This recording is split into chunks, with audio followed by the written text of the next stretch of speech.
इस महिला ने 4 साल की बच्ची की हत्या कर दी। पता है कैसे? इस महिला ने पहले उस बच्ची को बेड पे पटका और जब बच्ची रोने लगी तो उसके मुंह पे कपड़ा ठूंस दिया और कपड़ा ठूंसने के बाद नाक और गला दबा दिया, जिससे उसकी मौत हो गई। ये घटना जो आप सुन रहे हैं, ये घटना यूपी के गाजियाबाद की है। तो हुआ ये कि एक शख्स था जिसकी आज से कुछ साल पहले शादी हुई थी।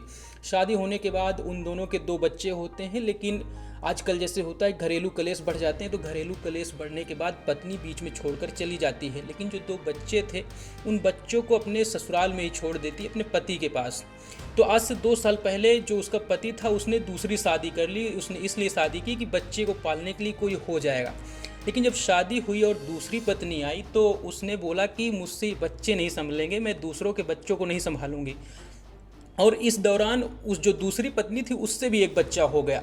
लेकिन बीते कल जो हुआ वो सबको सुनना चाहिए कि जो सौतेली माँ थी उसने इस 4 साल की बच्ची की हत्या कर दी, सिर्फ इसलिए क्योंकि वो बच्ची रो रही थी और उसे देखा नहीं गया, ना तो सुना गया कि बच्ची बार बार रो रही है। तो उसको पहले उसने बेड पे पटक दिया और बच्ची जब रोने लगी तो उसके मुंह पे कपड़ा ठूंस दिया। कपड़ा ठूंसने के बाद नाक दबाया, गला दबाया और उसकी हत्या कर दी।